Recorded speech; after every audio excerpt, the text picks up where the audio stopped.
are you looking at me for? This is you're the center. You're the center. You should start this off. What fringe it has? No, okay. That kind of brought people together here. Absolutely. He's not the fringe, he is the center. We've been doing this, you can tell by our youthful appearance, we've been doing this for a while. But I wouldn't know what was going on in the world of arcades. And I don't know about you, Jeff, but if it hadn't been for him, this guy is the focus. He is the nexus. He is what arcades become in years to come in a very large and can't be understated part is due to this guy. I Top that. appreciate that. But I got into video games back when I was 4 or 5 years old and literally became enamored with arcade gaming. I had played the Atari at home, and by the time I was 7 or 8, I knew I wanted to be in the industry one way or another.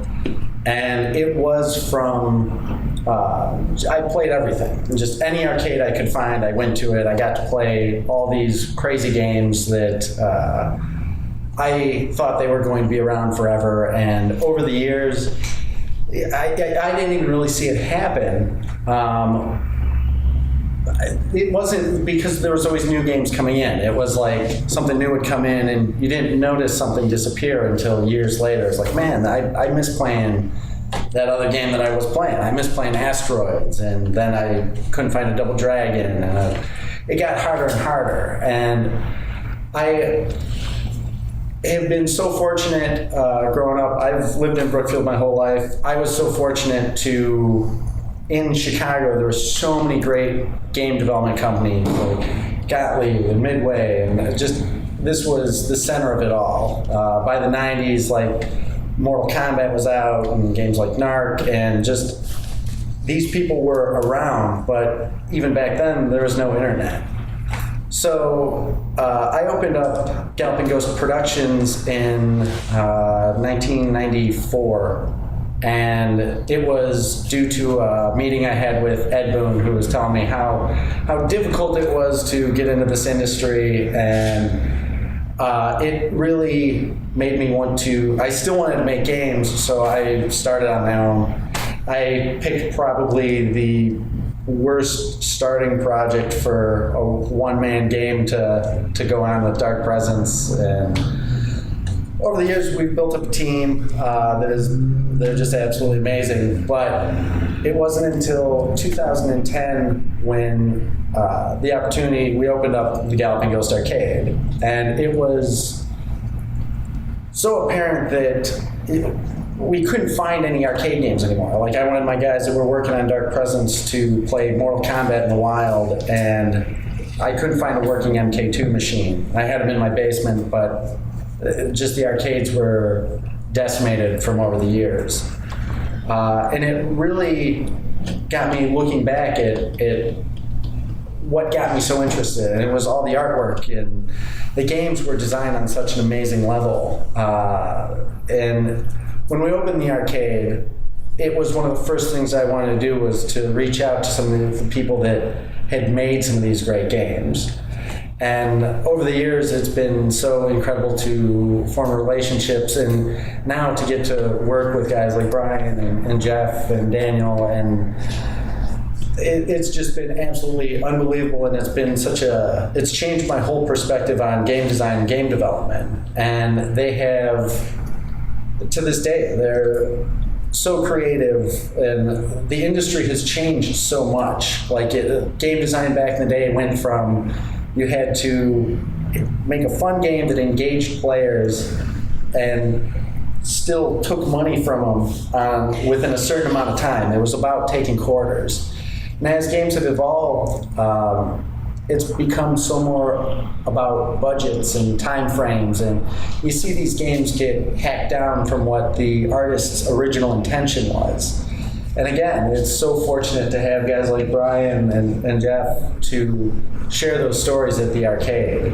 I can't tell you how many times, like working on games like I've been fortunate enough to work on Spectre Files with Brian, and it's so many stories about it and why things were done the way they were, and it's just there's so much history that these people had to share, and it had been seemingly forgotten about. And now it's like, it's so amazing to see that these guys are finally, and it's just the tip of it. Like they're flying out to New Jersey and they're getting invited all around the world. Guys like Daniel, he's out in South America. And they get to do all these great shows and share these stories. And that's always, to me, been the missing key of the whole industry.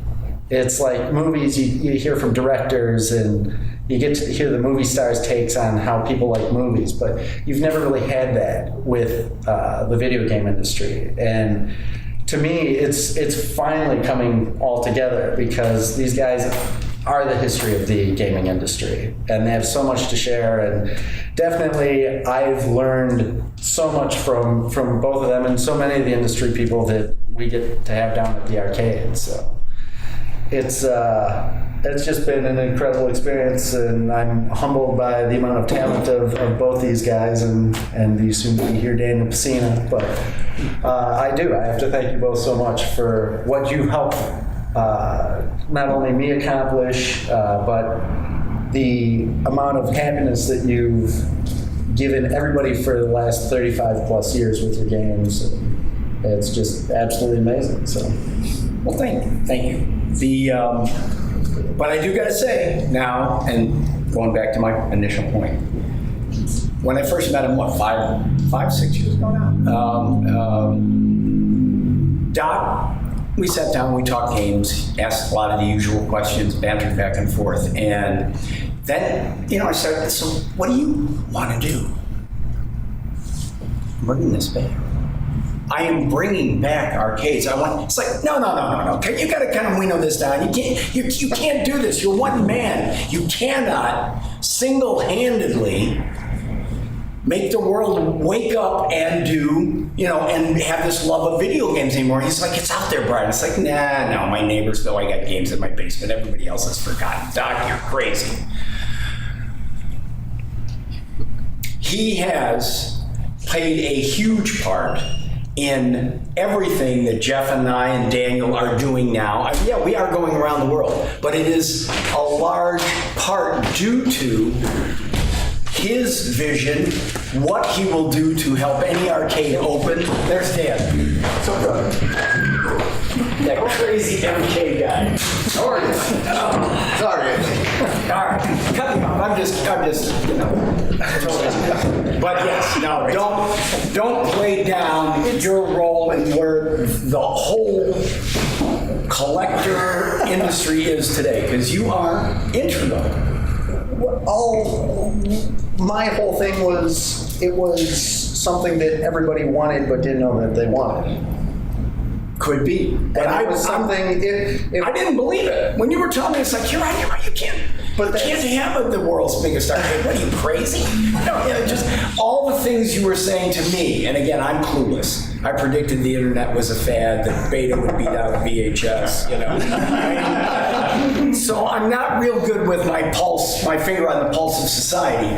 But when you were explaining your stuff to me years ago, it's just like, boys, that guy got his head in the clouds. What a dreamer. And the beauty of it is that you've made it real. And for me, personally, you made it real for me. Maybe it would have happened all by itself, but I got to give you the credit. I really do. Appreciate that, but again, so much of it was it's no different than Ross. Like, it's everybody, the interest is there, wanting to hear everything from the marketing, like at the last Argus event, I got to talk and hear about the marketing side of things with Howie. And it's just like every part of it is just fascinating to me. And I think everybody, that's all out there. And the marketing side might not be everybody's cup of tea. Some people love hearing about the development side, the idea side, the creativity side, the music side, and that's where everybody plays such an integral part. It's like for me, I'm no different. I'm just a gear just like anybody else. You know, I'm not to. You are though. You had an interest. You have an interest. Right. You have an interest. You guys are showing up. You all have interest. This guy's the nexus. Okay, we're gonna move on. He gave us all a place, a reason, a focus, and you know, some of us were clueless. Well, there's a bunch of different things going on. Some of it overlaps. You talk about the history that was being lost or whatever, or maybe it just hadn't been documented. Since our industry began at a pretty definite point in time, late 70s, early 80s, a lot of the people like ourselves are, thank God, still alive. Yeah. Some people have passed on. Some of my colleagues are gone. But people, and it tended to be a secretive industry in a lot of ways. The old pinball companies, Chicago was the center of pinball. And many of the video companies grew out of that. There were a lot of trade secrets and concerns about talent being poached, and the companies like to keep things under wraps. Now, people like me that are pack rats tend to save a lot of stuff. So, and I did. I saved a lot. I saved a lot of graphics, memorandums. I stayed in touch with people. But I never did anything with that. Well, I did put up a history of Hubert on the internet in the early days. When it was still 2 cans and a string. Yeah. But it occurred to me that, someday maybe this stuff will be valuable. And I fancy myself kind of an amateur historian. I studied a lot of history. I wrote a biography of a Revolutionary War colonel. And I'm used to researching and gathering information. And then I realized once I got introduced to this scene, because I was out of the game scene for a long time.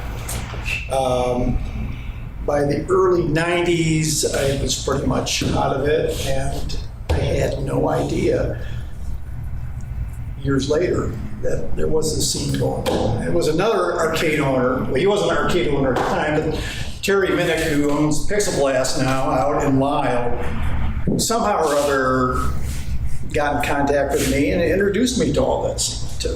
He introduced me to Glenn Pat from Starcades out in DeKalb, and I had known about Galloping Ghost because I lived about a mile from here. And I had seen it for years, but I just never dropped in, you know? And it wasn't until, was after MGC. MGC, Yeah, then I met Doc there, and like, okay, he invited me to come by, and it was a real eye-opener that there were people like him. Doc is actually, I think, super collector. He talks about super collectors. He's, I think, the ultimate super collector, and he puts his collection into the arcades, and I got that feeling about a lot of these arcade owners that they're collectors, but they let other people play with their. And he turned you on to the fact that there were people out here still hungry for this information. Right. It's astonishing to me that the work that Brian and I and Daniel to some degree did years ago, it was just work. It was fun work, but it was a job. But I think about all my contemporaries, my wife, my friends, they all worked a job. Do people care about what they did 40 years ago? It was a job. But that's why I feel blessed. Our work, people have interest in that stuff we did so long ago. And these guys, these super collectors, these arcade owners, they preserved all that work. And they dug up relics that were pretty much, for all purposes, dead and brought them back to life. It's just astonishing. Because these machines, as you probably know, were meant to last 30 years. Planned obsolescence. The factories were in business of cranking out products so the guys out in the factories would have a job. And that's why the power supply is so bad on a godly machine, because it wasn't meant to last a few years. So these guys are I think, deserving of accolades. Well, and you mentioned that you got out of it, so you might think, okay, you get out of the industry, or that might be why you didn't know what was going on. I've been making games ever since, and still am. I still was clueless about what the world was doing with arcade games, what you and your people with your same passion. I'm not saying you're the only guy. I'm just saying, for me, you were the focal point. I think, like for Jeff too, it's such a like you. This is really turning into a we love Doc thing. But for me, I was in the industry, but I'm doing slot machines and I'm doing Facebook games and I'm doing anything that comes along, and it was a job, but it's been fun for 36 years. But I had no idea until I met you. Other people still remember this? And I think one of the biggest things, and you had mentioned about it was kind of a secret thing, and you had said that back in the day they wouldn't let you put your initials and take credit for your artwork or it was a big thing to be known for what game you worked on. And there were guys like Tim Skelly. And Tim Skelly did some very early vector games. He was a name programmer. And he came to our company as a contractor. Big deal is he got on-screen credit. It was like unheard of back in the early 80s, but it's groundbreaking. I think that there is so much secrecy, even when it's always been such a cutthroat business on every level. Like not only at the development point, but at the arcade point too. Like I know really high profile players like Tim McVeigh and Billy Mitchell, and they've been to the arcade, and the first thing that they notice when they're out, other arcade owners show up. And it's like, that never happened. It was like, if you had an arcade, anybody who else who owned an arcade was your enemy, and you tried to do whatever you could to put them out of business. It was all about, you wanted to get as many of the quarters as possible, and everybody had to play at your arcade, or they were a traitor to your place. And the change in that, it's the industry-wise, it's so secretive. And as an arcade, we're outrageously secretive about so many of the things, but like helping not only other arcades open, but within the industry as well. Like we were talking with guys like David Bishop, the vice president of Namco, and we talked to him on so many different levels. And I think it's gone so well because the arcade is a great launching board for anybody who has something they want seen to the video gaming community. So guys like Eugene Jarvis, who runs Raw Thrills, and George Petro, who runs Play Mechanics, it's like everybody's starting to talk a little bit, and it just is evolving from this like super secret thing to where people are starting to talk a little bit more. And to me, like once everybody's sharing information and playing off each other, like everything will really start growing. Like in all honesty, the industry, I'm not a fan of where the industry has gone over the last 20 years. Like I think so much of the creativity has been stifled and pulled out, and it's so much about catering towards, instead of making great games, it's what's a safe game to put out that will make money. And I get that, you gotta make money. Like it's a business. But you guys had such an open, like the games you were making, there's nothing like them. And that is exactly because of when I started in '82, they hired me came in as an animator, and I thought I was going to go do pinball back classes and go into Bentley. Wow, cool. I've got this pen and ink style that's going to be perfect. And they're like, no, you're going to be working on video games. Oh. Oh, you mean like Pac-Man? Yeah, we need animators and all that. And Discitron was the first game I worked on, and that blew me away because I had no idea you could push the envelope so far with a single game with 16 colors, and I was hooked from day one.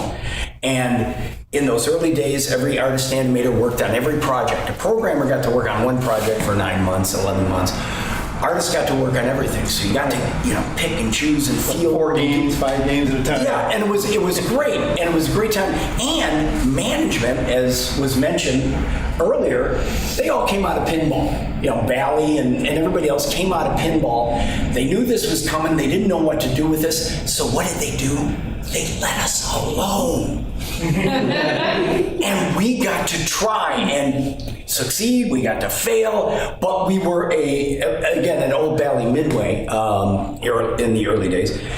We got to try stuff, and with nothing from above. At most, There was really no template at that time. right, and it was such a great time, and it was Valley Midway especially was all very collaborative. Everybody helped with everything else, and then as it started making money and people are starting to pay attention and everything else, I remember one of the first games. Again, we had to hide our initials on the screen or on the cabinet art, and then just a couple years later, they're walking everybody through.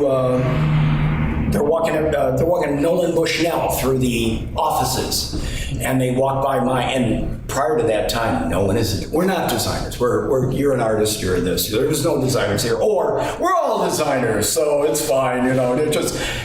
And they introduced. I had a game at the time that they were showing them off, and management said, "And this is the game's designer, Brian Colin." And I about crapped my pants. I was beaming. I mean, I went out the next day and got business cards made up, because they never called anybody a designer. But even just a couple of months before, they said no to the best game that half dozen of us says this is going to be the best game we've ever done. It came out of a simple idea, but it's like, that just breaks all the rules. It's going to be fun. And came up with Rampage and went to our boss, and he said no. And we went to the vice president. He said, yeah, but you can't do that. But management got kicked out, and the new guy came in who didn't have kind of we have to play it safe, we have to start following trends. And I think of it like the movie industry. It's like independent films, you get some wonderful creative stuff, but once it starts becoming about money, no, what are we chasing here? That's a good one. Let's all do something like that. And Rampage was my first experience after years of total creative freedom, about 4 or 5 years of them saying no to what was a lot of us thought was going to be the best, and it turned out to be. Once we got the green light, to be a record-breaking game. But living firsthand this perfect world where they were leaving us alone, we got to try stuff, and we did some horrible stuff too that you guys don't get to hear about. But Doc's got a couple of mine. He's got a couple of mine over there. He's built some of the prototypes of games that On test and failed miserably. But in a microcosm, that's what it was. It went from total creative freedom to, hey, now they're worried about money, until what you were talking about is where you hate that it went. It's all about what license can we get, what trend can we chase. And we're very fortunate in that we got to be part of it when it was in its infancy, and then watched it change and fought against it. And the fact that you recognize it all and are allowing us to share it with everybody else that presumably is interested, is wonderful. is what we produce, bro. Hey, Dan. I agree.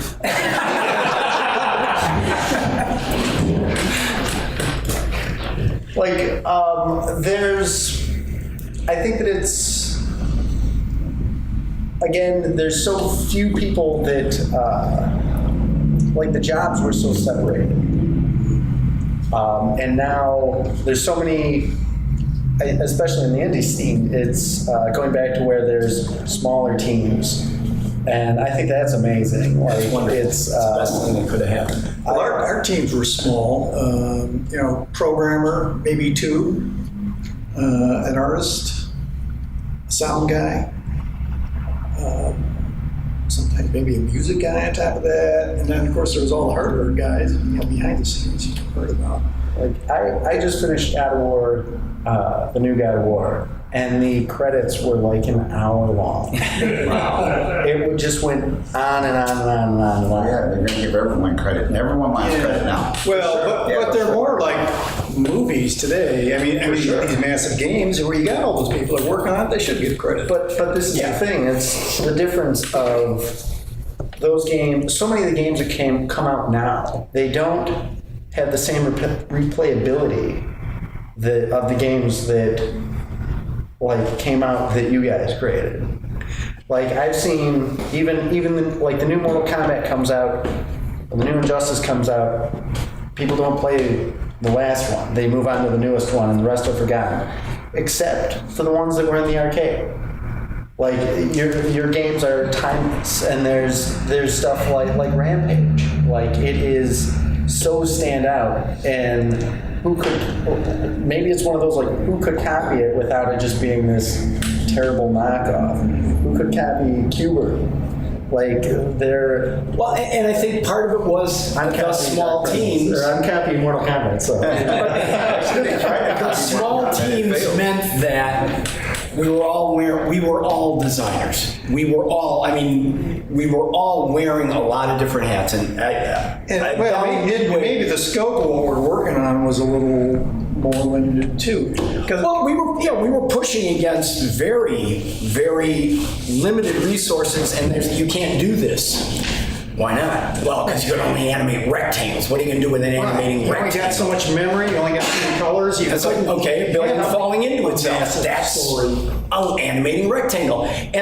But the teams being small meant that everybody that was working on it virtually, and I'm sure in your case too, was all about making this thing great. And I've talked to kids who, neighbors and friends of mine who bring their son over, and he'd like me in video games. What can you do? And I give them my advice, and they're making more money than I am. They're working at huge game companies.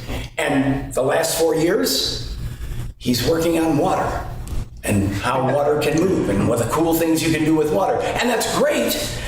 But when you've got a 300-person team, there are going to be people that are just doing their job. There are going to be people doing this, and you don't have that kind of, we are making this cool thing for us. Well, you're making a different product from the product we were making. And folks out here, who I presume are budding game designers and programmers, are going to be making a different product from what we were doing. Hopefully better. Well, yeah. I mean, things will always be moving on. And I presume these folks are going to take this industry to new places that we can't even think of right now. And it's going to happen maybe gradually, or all of a sudden there's a moment where something clicks, and it's like I was reading today about the guy who invented fracking 20 years ago. He was an engineer and he had an idea. And regardless of what you think of fracking in terms of the environment or economics, he had this idea, and his bosses said, okay, give it a try. And he changed the industry, he changed the world economy in ways that, 20, 30 years ago, before that, no one would have thought of. So the same thing, I think, can happen in any creative endeavor. Well, it comes down to heart. I mean, with a small group, it's easier to, nothing against big groups, but it's easier to know that everybody involved has this for what you're working on. And that's not to say, there's always going to be, somebody involved in the project that's just doing their job, and 5 o'clock they're out the door and everything else. But with a small group, it's easier to get the passion, and I think It's easier to communicate, too. well, it's easy to communicate. It's all about communication. It's not, game design's confrontational, at least if you're working with me. It's, I think this. If we both agree, maybe we got something. But if we don't, then you got to keep looking at what's wrong with it, what might be off. And then and then everybody's on board again. And that's not to say, it's not a democracy, it's not about getting everyone to agree, but it's getting enough people that care about what you're doing. And that makes for a great game, a great collaboration. It makes it fun. I mean, we did, I don't want to speak for anybody else. Again, my foresight is extremely limited. I had no idea I was at the center of the video game universe when I was at the center of the video game universe. I was getting paid to come up with stuff and make it. It was fun on every level, and we made it fun, and we pretty much designed games for ourselves. Occasionally you'd stray and they'd say, hey, we need something for this. All right, we've got to do this, and we're going to follow this trend, and it failed.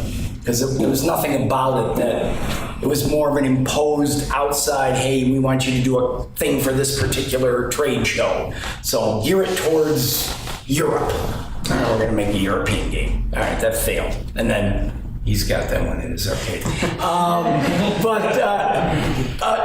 out of that, what can we do to make this fun? And then we take and we make it fun for ourselves. And it's the passion, it's the heart, and that's I've had some big teams working at Game Refuge, is the company we formed after left Midway, but still making games. But the biggest games we've worked on, that I've worked on, have had like 45 people. And it's really, really hard to juggle that many people and make sure everybody's in the loop and everybody's doing stuff. That's why I think indie games are going to be, and I think recent years have proven right. I mean, indie games are going to be the future of the industry, wherever it goes. It may never come back to an arcade on every corner and 2 arcade machines in every barbershop, or 7-Eleven. Is there still a 7-Eleven? No, that was Toys R Us. Never mind. Well, I don't know. I think the industry's big enough to be room for the big games with large teams. It's a huge industry, bigger than movies, right? Oh, I love watching them. There's more revenue in gaming than there is in... I don't play them, but I watch my son play them. These are entertaining. I think there's room for all kinds of games. Yes. Oh, yeah. And there's all kinds of platforms now. That's not going to change. Right. No. The one won't go away to replace the other, but if you want to have fun doing it. Well, I think the games that we worked on, where you talk about, making games for yourself. Hubert in particular, I think they had to play to some degree. It's where the designers making the game for themselves, something they wanted to pursue, and those happened to be our most successful. Right. Now, that may not be the case for every company that was out there back in the day, but certainly was in my experience. I think it's an intangible that you can quantify, if that makes sense. Because if you were having fun making it, it shows in the end product. It really does. Too, like being an independent game developer, you have your extension of your creativity is beyond what a big company can do. Meaning, like finding, example for MK, we wanted to make it look like rotoscoping, but we couldn't afford to do that, and it turned out the video actually turned out it's digitized. That was just a phrase made because we failed to rotoscope it. So I think with independence, you have that creativity where you don't, maybe you can't even afford a certain software or a certain way you want it to look, and all of a sudden you stumble because of that driving power of the creativity. You stumble on now my game looks different and it acts different. And that's, I think, due to, even though when I worked for Midway, it was a big company, but nobody wanted the project. We did the project, nobody wanted, and not even Ed wanted. Ed said no. When we pitched him the idea, he was like, no, your game's going to suck. Let's do one with Van Damme. But they couldn't afford that, right? No money. And then he was like, well, you guys work on it, and when you need help, I'll help you out. Now who's you know what I mean? It's like we. Well, and you guys brought a lot to the table. They came. I mean, it's my understanding, and I've heard you talk about this before. You and the people you worked with directly said, "Okay, this is what we want. We want this and this." And you, among the other actors, said, well, no, this is more real, and you can do this, and you can do this, which then inspires the artist to say, well, yeah, he can jump 2 feet tall, but I can make him jump 5 feet tall and hit the guy in the face, or whatever it is.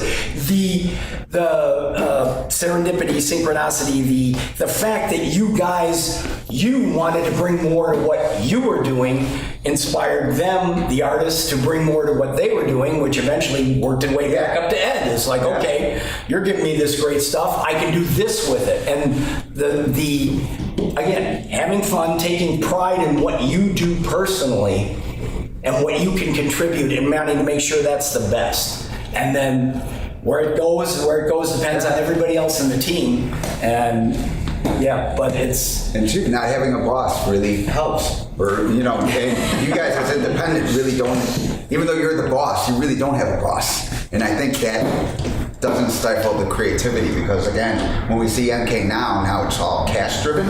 So that creativity is like stifled. Oh, we can't do that. We can't just take a chance and do that because we might not make record profits. Well, dude, you're gonna make profits though. One of the big differences also back then was, as the hardware was growing, like the limitations were such a heavy factor, but the companies were so interested in getting to that next step. And now so many of the companies limit their games to what the consoles can handle.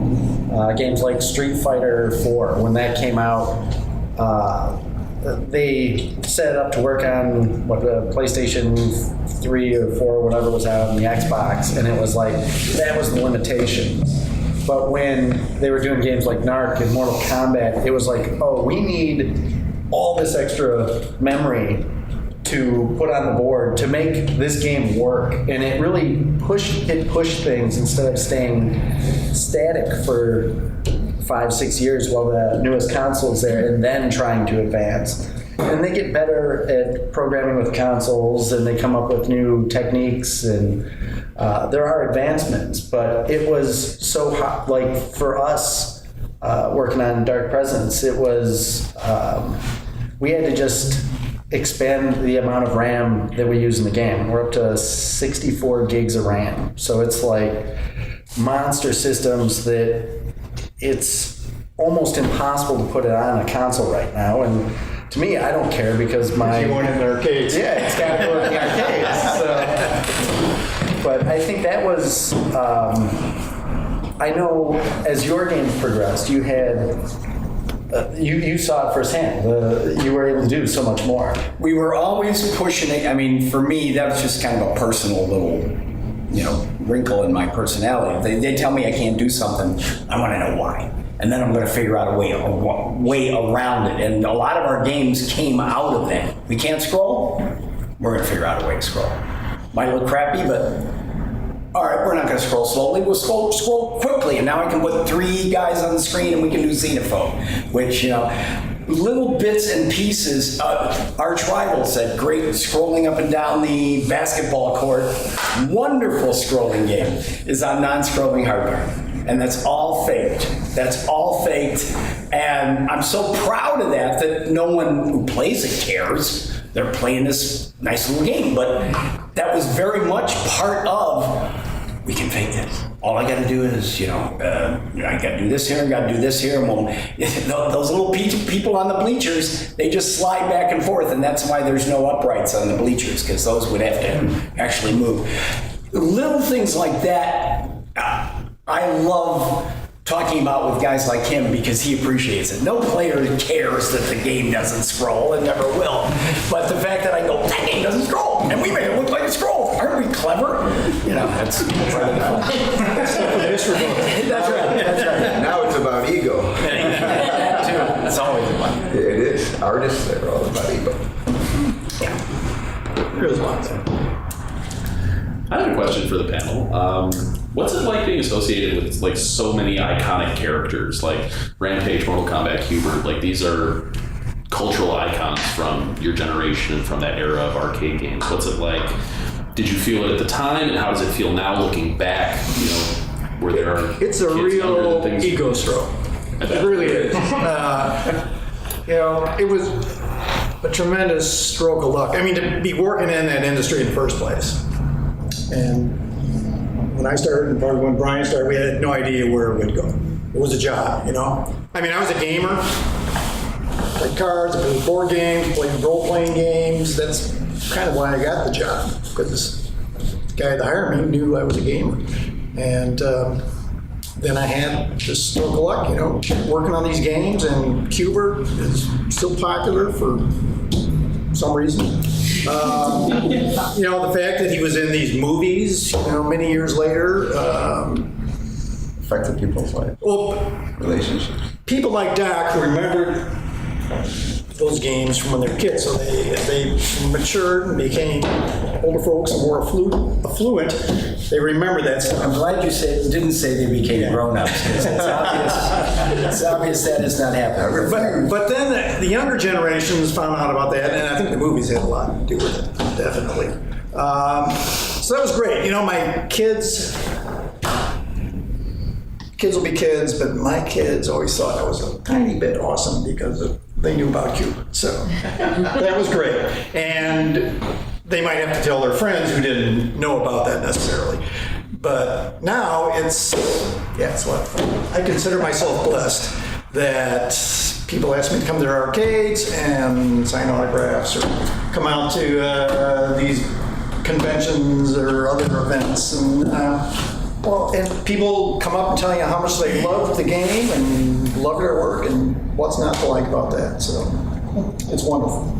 And I'm sure Brian feels the same way. Yeah, that pretty much encapsulates it. I mean, Qbert, I think, has hit more single character notches than like any of my games have. But Rampage now, of course, is a movie, but and it was out of the blue for me and totally gratifying, and everything about it has been fun. But like I said, I had no idea anybody remembered. You know, on my block they remembered because all the kids had come down and played in my basement. You know, but never really had any clue that grown-ups, for lack of a better term, remembered this stuff fondly.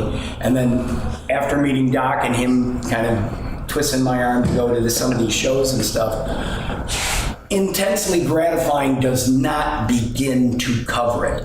There is not a show I don't go to where people share stuff that makes me, honest to God, choke up, because they're talking about their childhood and their life and major events in their childhood or major relationships growing up, and they focus on General Chaos or Rampage or one of my games as one of the reasons they formed the bond or got through the tragedy or whatever.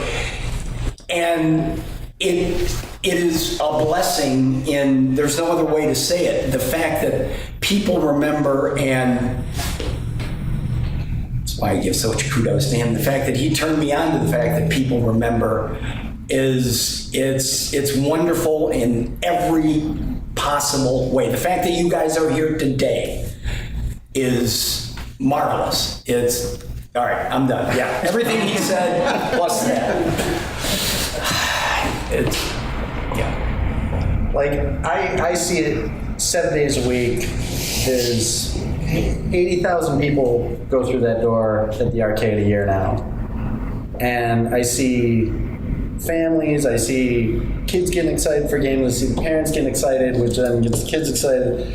But like, it's hard for me to go a day where I try not to, I feel like I'm bothering these guys with how often it's like, oh, there's a family losing their mind over playing Rampage, or there's been somebody on Qbert for the last 6 hours, and there's been 2 guys just going insane on Mortal Kombat for the entire Saturday night. And it's like, these games that you guys have created have had so much long-term impact. Like games now, people, oh, this is a critically acclaimed game, but it's been 30 years, 30 plus years in some instances, and it still affects people. And it's hard not to send you guys pictures of the people enjoying the games the same way they did the day they came out. And it's such, you never have to stop. Sometimes I don't live far from here, and Doc will send me a text saying, you know, there's these people came out from Japan. Yeah. And it would be really meaningful to them if they can meet you. So if I meet a friend around, I'm 10 minutes away, so what the heck? I'll come over and meet these guys. And like I say, it's a real ego stroke for me. I'll never see these people again. But they'll remember. But I know I would have felt the same way when I was a teenager. If I had met some of my rock and roll idols, which I never did, that would have been awesome. Like I see like your guys' fans, especially the MK fans. Like you see pictures of their house, and it's like, oh, there's Daniel Pesina on that guy's wall, like hung up, and it's like It's pretty funny because every Thursday, Friday, Saturday, and Sunday, I will get at least 5 or 6 messages of videos of group of guys and girls playing an arcade game of Mortal Kombat. And I'll sit there and watch the whole 10, 20 minutes. Every Thursday, Friday, Saturday, and Sunday, I'll get at least 5. And Daniel's fans, if they meet him, they get to pose for pictures where you're like, how great is that? Man, so it's awesome. It's a big stroke for your ego, but too, it's so awesome that they, because I think the older games, there's a personal connection, like there are connections to you. Those people from Japan felt something with you. They don't do that, they don't do that with other games. I mean, the present games. Well, that's the beauty of the show. The best thing about making games back in the day, for me, I mean, we had fun making them. We come up with stuff, we get it in, we play test it, and everybody helps and blah, blah, blah. And it's great.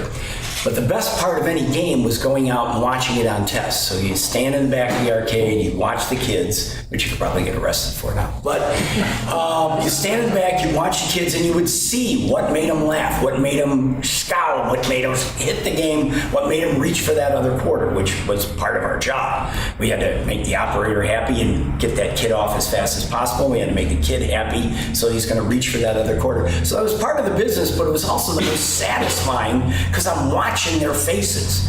And now with shows and game cons and stuff like that, I'm watching a mom holding an infant with one hand and going with her 2 sons, and her husband's holding the other twin behind them.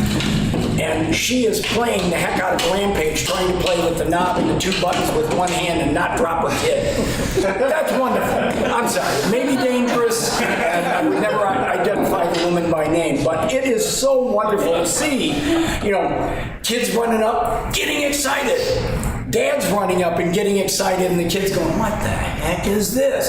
It's the multi-generational aspect of seeing people play them again and sharing them with their families. Again, it's easy to get choked up. It's fun. Does anybody else have any questions? Like any of you who are in the industry and working on your own projects, or any crazy stories from our panelists from the old days? Like, is there anything that you want to put out there? Well, I was just wondering, I've been in the amusement industry for about 5 years myself, and I've just recently gotten into working with band and chemical products. And so I've been sort of trying to simultaneously manage working with arcade machines and getting to know them really well while working on my own internal personal projects. And while working on those internal personal projects, I just kind of wanted to know, what sort of things drove you to continue to go forward when you didn't have someone behind you pushing you forward? There's 2 distinct environments that I tend to go through. There's the environment of being in the workplace where I'm driven, I stay late, I can't help myself. I get into it, I swallow that work, I'm there all the time. And then I sit down and I get to create it on my own, and sure, I can draw up a million pictures, sure, I can type up a million pages, but when it comes time to start putting it all together and cracking it together, I hit one wall and it's nap time. And the question is, where do you get that extra energy? Where's that second wind, and where is that spirit coming from? Well, we were lucky because it was our gig, and no one was driving us and no one was pushing us. We got the same salary whether we put in 8 hours or whether we put in 16. It was internal then. It is a lot harder to work at home. I mean, I still make games, and working at home is a lot harder for all kinds of other reasons. Obviously, you know, kids and wife and mother-in-law and parents and neighbors, and every little distraction wants to pull you away. Get yourself an office, get yourself a space, hide in it, would be my first thing. Pick your projects that you're working on as your own projects. Make them achievable with a team you can get to work with you. If you pick too big a project, you run the risk, and some people are immune to it, but you run the risk of losing the passion. This guy will never lose the passion for his project, but he picked a huge project, and he is the exception that proves the rule. Because I've talked to a lot of groups that's like, hey, we're gonna do this, we're gonna do all this, and I got these 20 people. You got 20 people that you're not paying. 15 of them are gonna be gone within 4 months, and the last 4 are gonna be doing their best and they're winning one. Pick your projects, make them manageable. I mean, I'm not a programmer, I'm not a composer, I can't do everything. Find those couple of people that are willing to get as excited about it as you, and that makes it a whole lot easier to know that I'm doing my part, he's doing his part, and there might just be 3 of you. But if we're all doing our part, that makes it easier to put off nap time and go, I'm doing this because I know he's doing this, and he's doing this, and they're waiting on this from me. Without any more detail, I can't give any other advice than make your project something that you're pretty sure you can achieve, and then, stick to it. Stick to a schedule. Just like you do at work, you got to stick to that schedule. Going on, I think, really quick, I think you shouldn't worry about that, because most of you guys are already living your projects 24/7. Take that nap, because in that dream you might discover something. Maybe you need the rest. You guys are more elite than just, somebody you hire for work. So I don't think you should worry about, you're already living inspiration. You just got to pay attention to it. You know what I'm saying? You do need to sleep, because you don't sleep, you go crazy. You know what I mean? So maybe you do that, and maybe you'll wake up with an idea. So just as far as for you, I think personally you're doing fine. I think for other people, he's correct. You got to give them that space, and you have to have them stay there. You can't have them work from home, because you know what? They're going to be like anybody else. They're going to be on the internet and not doing what you want them to do. They're going to be doing the Mark Zuckerberg thing. Or he should have been working on one project, working on his own, right? That's what I heard happen. So I think for you personally, don't sweat it. You're already living it.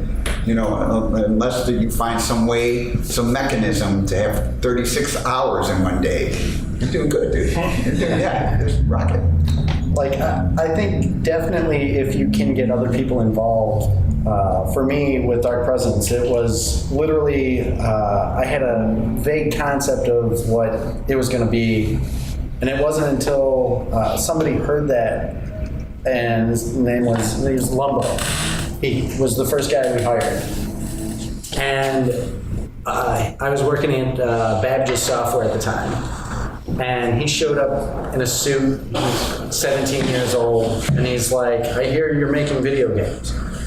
And literally at this point, I had an old computer. I wasn't a programmer. I was doing a lot of writing and coming up with concept stuff. But him being there, it literally just pushed everything. It was literally one day that it was like, oh my God, I'm meeting with this guy tomorrow. I better have something to show him. And that pressure pushed me. And now, we've got 19 people on staff, and it's those guys drive everything. For me, it'll be like, oh, we haven't done something a bit. I wanna get my guys all wound up about something, and Brandon and Will and Jeremiah and Tom and Nick and all my guys are so ridiculous, and they're supportive of it. And every time I throw something out there, it's like, hey, we're gonna do this. And I'm waiting for somebody to lose their mind, be like, you're crazy, we're not doing that. We're mutinying here and we're removing you from control. But they're always on board with it. And it literally every day I'm like, okay, everybody's all right with opening up a gym and martial arts school? Okay, we're gonna go do that. And then a week later it's like, we're gonna open up a print shop. Nothing? Okay, let's do it. And everybody just jumps on. And if you get the right people and surround yourself with the right people, it'll drive you. It's all about the team that you get to work with, whether it's one person or 50 or 300. But the people that you keep close to on these games, it's like, I've heard stories about like Brian and Jeff Nauman working on games, and it's like, what an awesome pair. And I've seen Jeff and Tom Malinowski on stuff, and heard about like stories when he was working with Con, and it's never a solo act. No, you can't make these games. I mean, Brian knows as an artist, we can sit down, we can draw a picture, we can paint something. We can do that by ourselves, but you cannot make a game by yourself.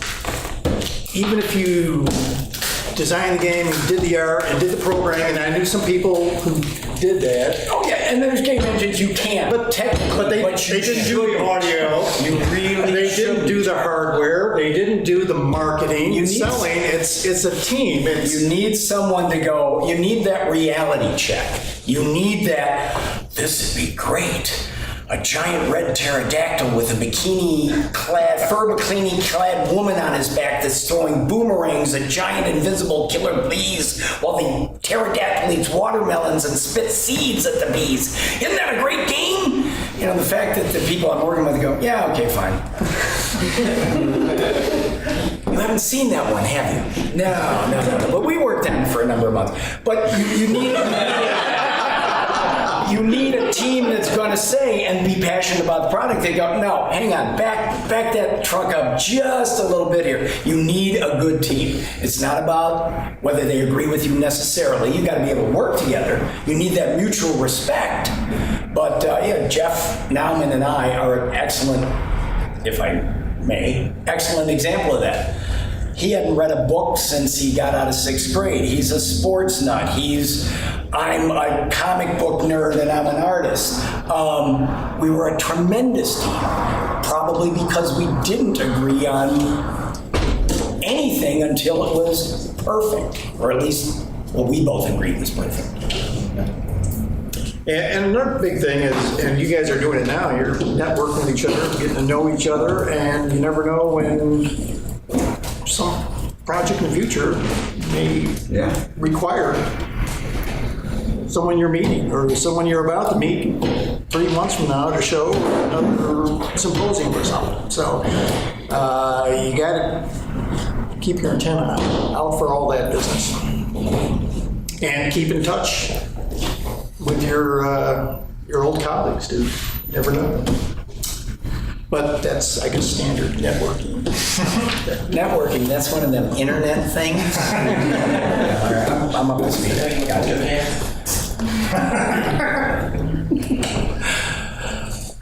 Any other questions, folks? So you mentioned a couple times you still work in games. I was wondering, workflow-wise, are there things that you don't see people doing anymore that you would wish would be re-implemented, like in the current scene? Any sort of, I don't know, the way that the industry has changed, like actually working in it? Yeah, I'm not the right guy to ask. I live in a bubble.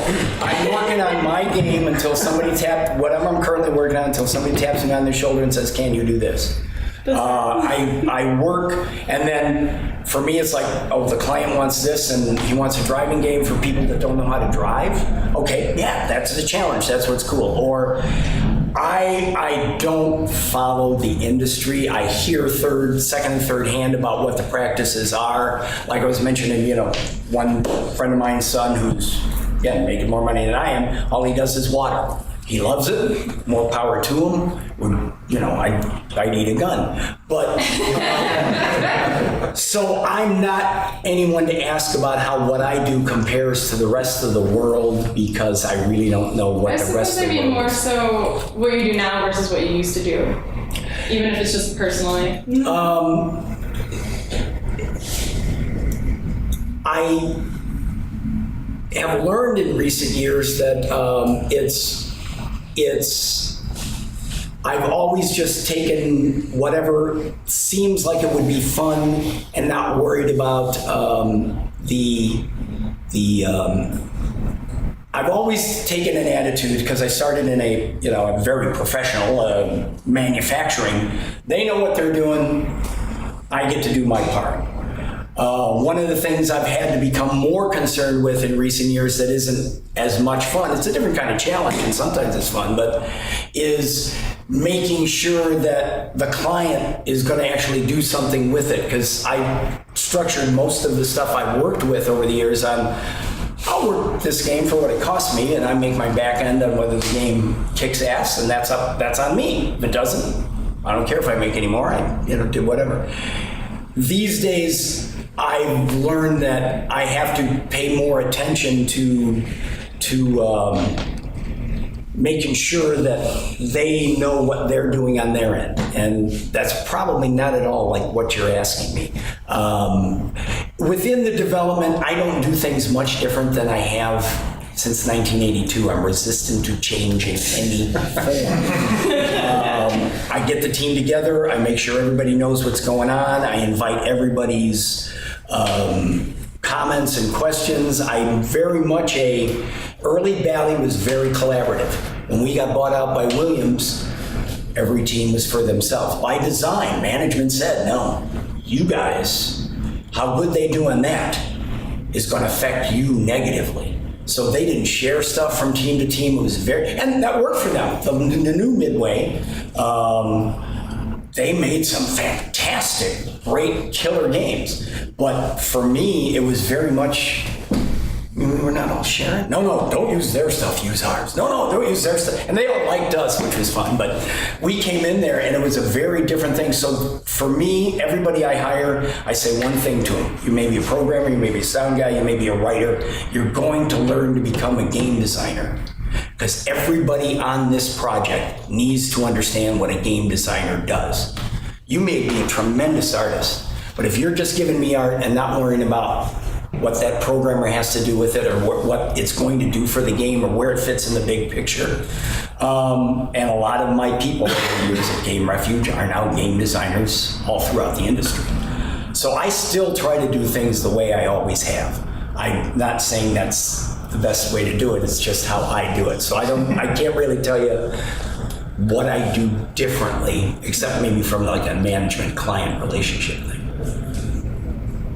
So would you say it was more advantageous to be looking for people in the industry who've had those multiple hats on and have had a little bit of a taste of everything so that they can know how to define themselves in one particular facet? Would you say that was more advantageous for people who are looking for work in the industry?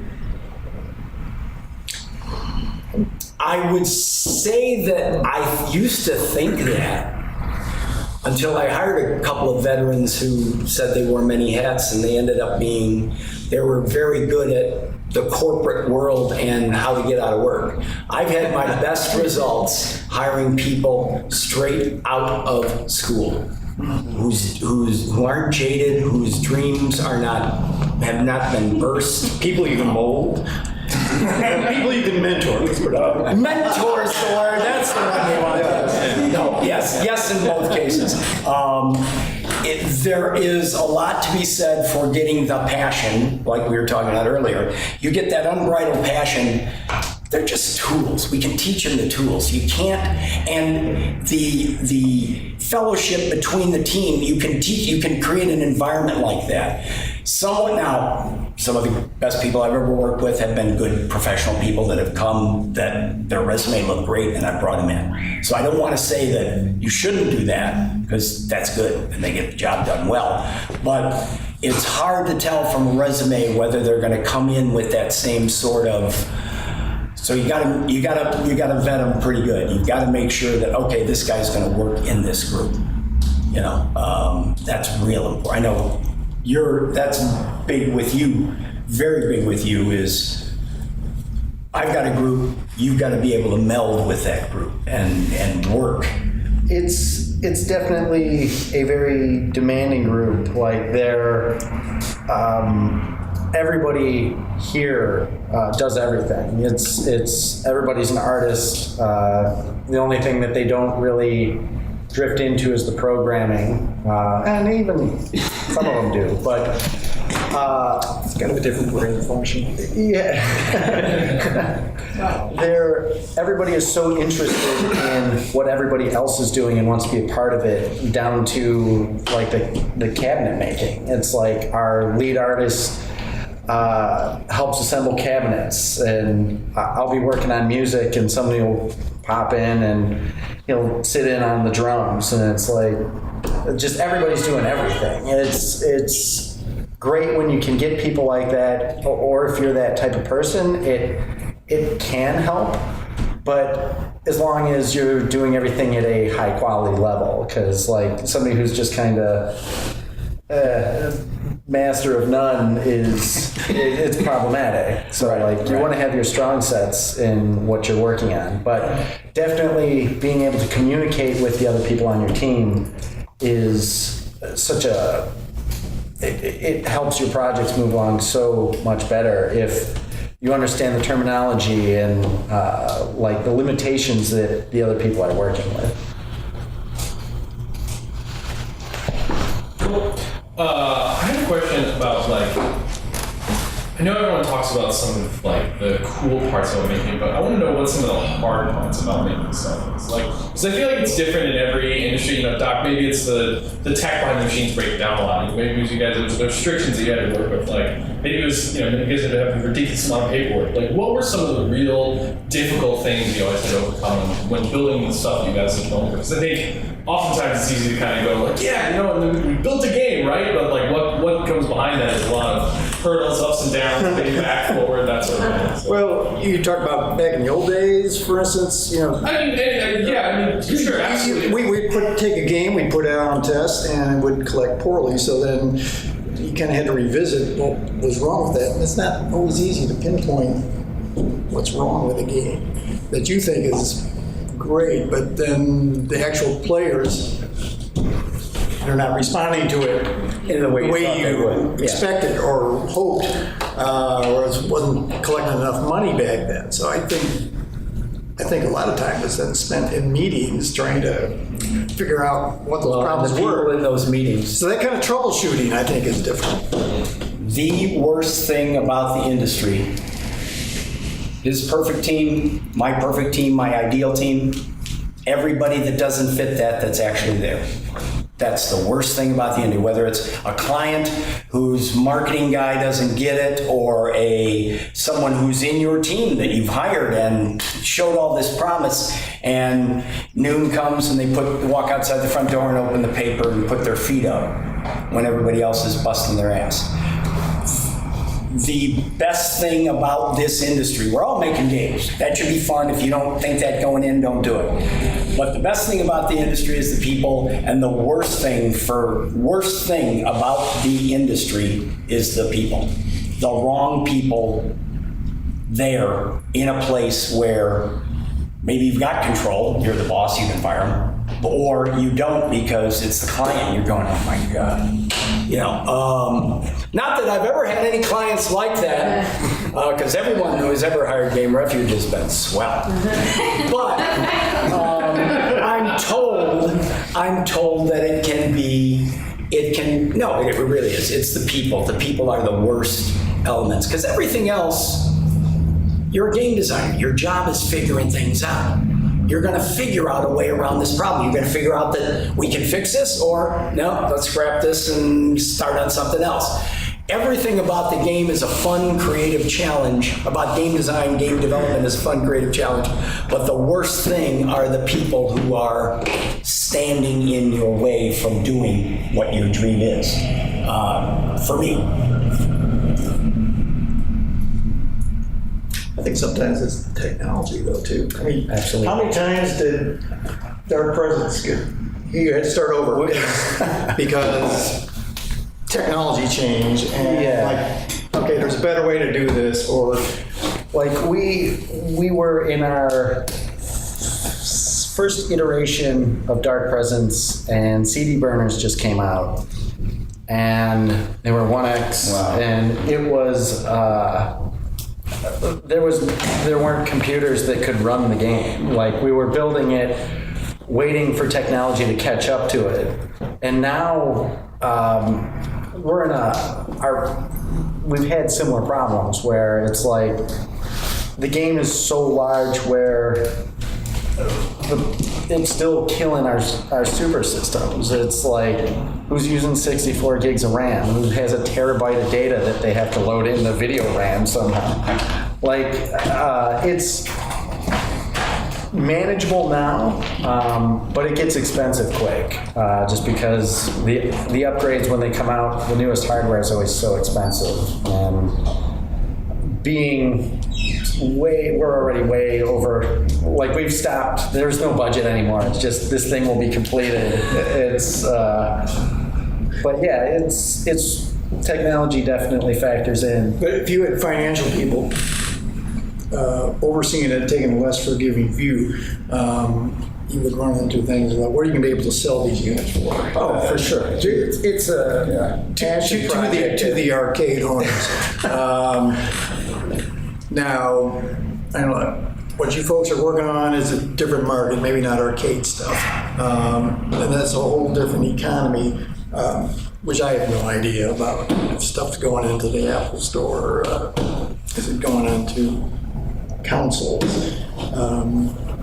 I can't even begin to address those issues. I think even that is the way games are distributed has changed so much recently. Like a programmer friend of mine worked at Microsoft, amazing programmer, great game designer, literally a one-man show, art, music, he did everything. Opened his own company, and he started putting out games on Xbox Live. And he just took the thing over. He had like the top 3 games for years, made a great amount of cash, and was perpetuating it into the Steam market. And then Steam changed, and now it's a whole different thing. It's like he used to be able to get his game seen, and now that's been taken away. And now there's so many developers and so many people. Like there's new games 7 days a week. And it's so congested with good games and bad games alike. There's a lot of bad games out there, but it used to be there was a better way to get your game out there if it was a good game. And now it's all kind of melted down to where it's hard to even find the good game. Yeah, if there's a huge force there, how does someone see a tree? For sure. For sure. Cool. I think we have time for maybe one more question. Question, speaking about technology, nowadays you see a lot of retro style games. And back then it was all about pushing and breaking the limits, and now people are limiting themselves to recapture that moment. I want to hear your thoughts on those style games. Well, I was playing a game like that yesterday. Pixel Blast Arcade had their second anniversary yesterday. Doc was out there. I don't know if you guys made it out there. I got there a little later. There's a young man who's a friend of the owners, a kid named Spencer, who loves 80s technology. And he's going around with a Polaroid, taking pictures. He just loves that technology, and he's created a retro game, exactly what you're talking about. It's kind of a hybrid of Pac-Man and Nibbler. Sounds cool.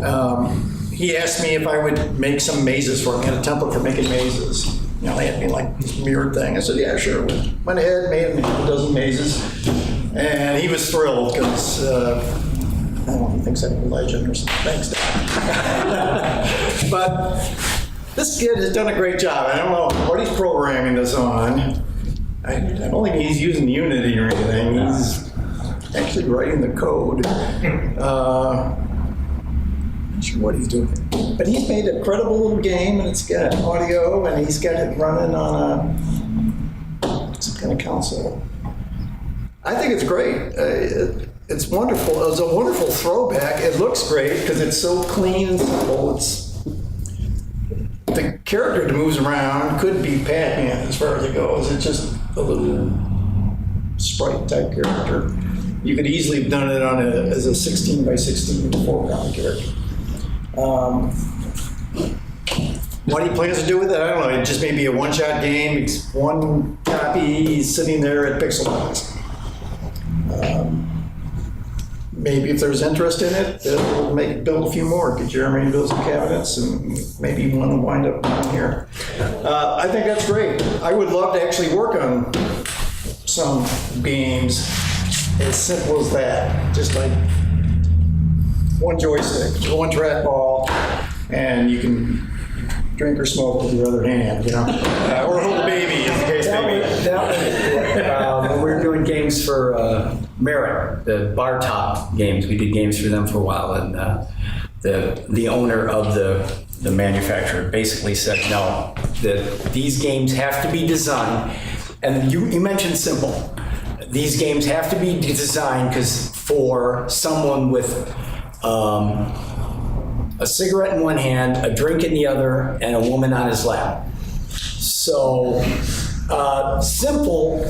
The part of what I love about the retro games is the simplicity.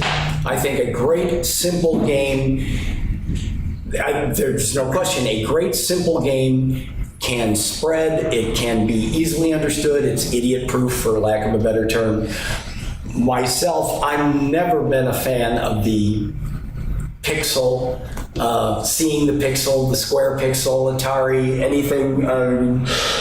The nice thing about Midway back in the day is we had smaller pixels than anybody else, and it was still, to my eye these days, it's just like, I don't think. So the art, I'm not a fan of retro art, but I am a fan of retro gaming creation in the simplicity of the game that you're playing. I think that's great. I think what these games may lend themselves to is something that seems to be very important, especially at Ghost, is the marathoners.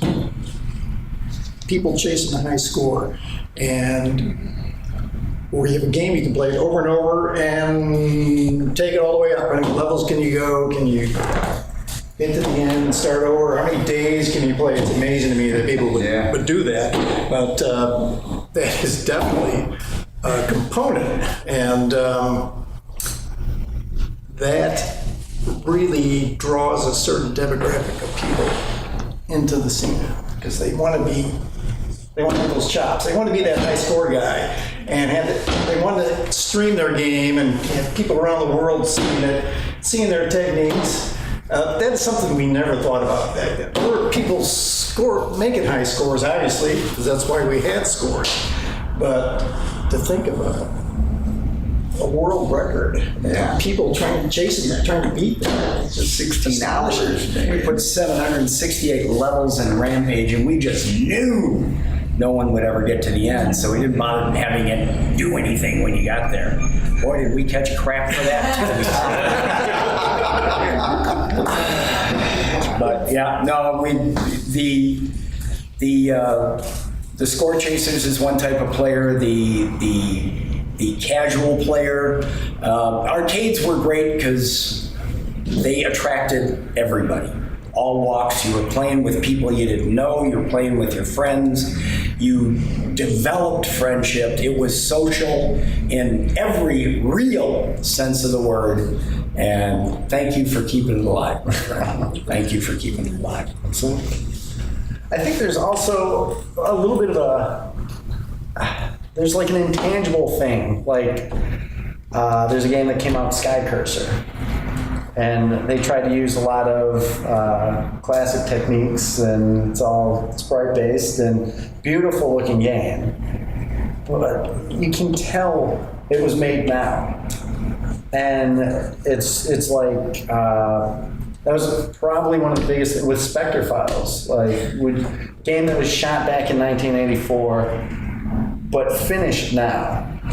And the connection the players have had to it has just been astounding. It's everybody's gravitating towards it, and it's not filmed on old, it was filmed back then. It was captured on 16 millimeter, and I don't know even if there's just something about that time. You've through the years, people learn too much, and they can try to do something in a style, but nothing beats the original. Well, I think Spencer's game is, you would, I think it faithfully recreates that. And, Cosmotrons has got to do. Cosmotrons is a great example of a new, great arcade game. Yeah, could have come out back then in terms of its look. Maybe not the cabinet's much better than the stuff back then, but what you're seeing on the screen. I think a lot of Deathstalker's charm is due to the innocence that comes through in the bad puns, horrible writing, terrible acting, and ridiculous editing. That there is an appeal to that I mean, this is me looking at it, because I can't judge, but I think there is an innocence to that game that could not be replicated, could not be done today. And thank you for letting me finish it. 30 years. It was only 30 years in the making, so there you go. Cool. Any final thoughts, gentlemen? Anything to close the day out? I don't know, urge you all to just plow ahead, whatever you're working on. Anxious to see it in some form or not. Thank you for having us. Thank you for coming out. This is a great crowd. Thank you much. Yeah, thank you guys. This is huge. All right, well, folks, that'll do us for the panel then. So help me thank our panelists today. Thank you so much.